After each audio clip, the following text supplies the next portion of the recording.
भागवत की कथा कैसे सुनना चाहिए। मन में जब ये विचार आए कि हमें भागवत की कथा श्रवण करना है, सबसे पहले तिथि निश्चित करो। तिथि निश्चित जब हो जाती है तो जगह जगह ये वृत्तांत भेज दो कि मेरे यहाँ इतनी तारीख से इतनी तारीख तक भागवत की कथा हो रही, होर्डिंग पोस्टर खूब लगवाओ, खूब प्रचार करो। आप लोग सपरिवार पधार करके कथामृत पान कर ये संदेश भेजो। सब जितना धन विवाह में लगता है उतने धन का प्रबंध करना चाहिए। कथा के मध्य में जितने भी उत्सव आते हैं बड़ी धूमधाम से मनाओ। राम जन्मोत्सव, कृष्ण जन्मोत्सव, विवाहोत्सव, वामनोत्सव, बड़ी धूमधाम से खूब उत्सव मनाओ, खूब अच्छे से। वर्णम पंचविप्राणाम, 5 ब्राह्मणों को वर्ण करो जो 12 अक्षर मंत्र का जप करें। मध्याह्ने घटकाद्वयम, मध्याह्न के समय में 2 घड़ी का विराम दें और सच्चा श्रोता बनकर के कथा सुन। वैसे भागवत में ये लिखा है कि उपवास रख के, व्रत रख के कथा सुननी चाहिए। यदि आप व्रत नहीं रख सकते, क्योंकि डायबिटिक जो होते हैं वो व्रत नहीं रख सकते, भूखे नहीं रह सकते, तो आप भोजन भी कर सकते हैं। ये मैं अपनी तरफ से नहीं कह रहा हूं, भागवत में ही लिखा है भोजनम तु वरम मन्ये कथा श्रवण कार्यक्रम। आप भोजन कर सकते हैं, भोजन आप कर सकते हैं, भोजन करके आओ। फिर पहले भोजन के लिए मना क्यों किया? इसलिए मना किया क्योंकि आप भोजन करके आएंगे तो कथा में आपको आलस आएगा, नींद आएगा, इसलिए हल्का भोजन करके। कई लोगों को कथा में नींद आती है,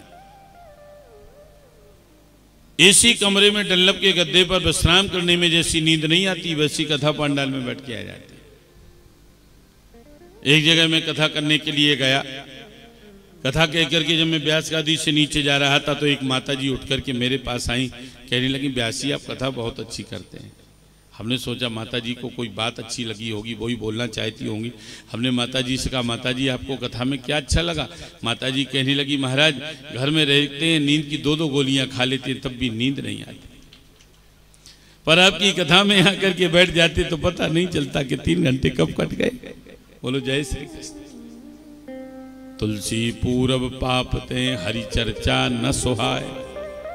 पूर्व जन्म के जो पाप होते हैं वो हमको कथा में नहीं बैठने देते, मन नहीं लगने देते। यदि आपको कथा में नींद आ रही तो समझो कि हमारे पूर्व जन्म के पाप जो हमको कथा में विघ्न डाल रहे। इसलिए नींद आए तो हरि हरि बोलो, संकीर्तन बोलो, सच्चा श्रोता बन करके। देखो श्रोता भी 3 प्रकार के होते हैं, एक होता है सरोता, एक होता है सोता और एक होता है श्रोता। श्रोता कौन है? सुपारी काटने वाला जो श्रोता होता है, जैसे वो चलता है वैसे ही श्रोता कोटि के लोगों का मुंह चलता है। आएंगे कथा पंडाल में, इधर उधर देखेंगे, उनका कथा में मन नहीं। पंडाल कुछ ठीक नहीं बना है, व्यास जी महाराज कथा तो ठीक ही कह रहे लेकिन चुटकुला मुटकुला थोड़ा कम बोलते हैं, यानी कुछ ना कुछ कमी निकालेंगे। श्रोता कोटि। एक होता है सोता, जिससे कथा में नींद आती है। वो लक्षण मैंने आपको बताए। एक बढ़िया अच्छा किसी पोल का सहारा लिया, बस टिक करके बैठ गए आराम से। व्यास जी ये समझें कि ये भगत जी कथा सुन रहे हैं, मगन हो रहे हैं, आंख बंद की 3 घंटे काट लेते हैं।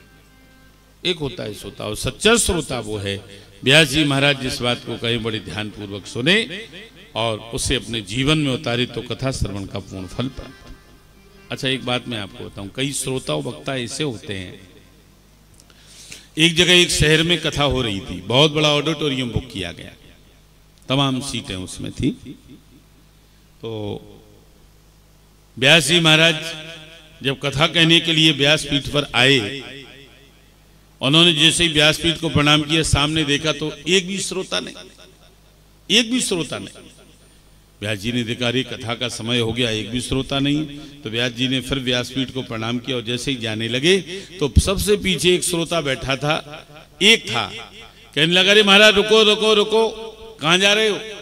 व्यास जी कहने लगे कोई श्रोता ही नहीं, हम कथा कैसे सुनाएं? वो कहने लगा कि महाराज आप ये कैसे कह सकते हैं कि कोई श्रोता ही नहीं, हम तो हैं, हमें सुनाओ। व्यास जी कहने लगे तुम अकेले एक श्रोता, तो मैं क्या कथा सुनाए?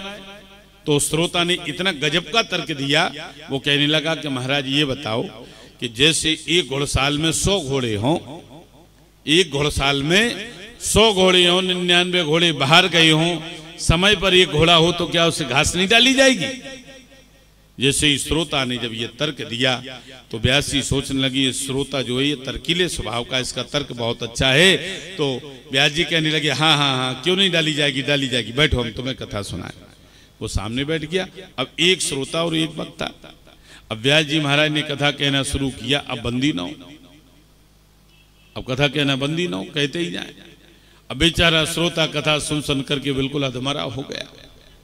ऊपर से कथा सुनने निकलने लगी श्रोता की, बड़ा परेशान, न इधर देख पाए न इधर देख पाए, न ऊपर न नीचे, क्योंकि श्रोता ही एक था, उसको ही देख के कथा कर रहे। श्रोता इतना ज्यादा परेशान हो गया ऊपर से जब कथा निकलने लगी।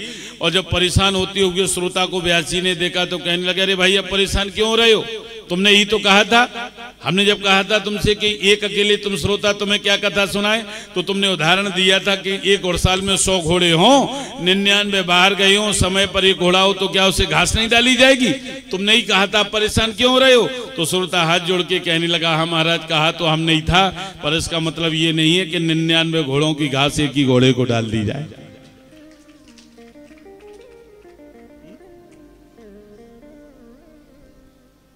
सच्चा श्रोता बन करके कथा।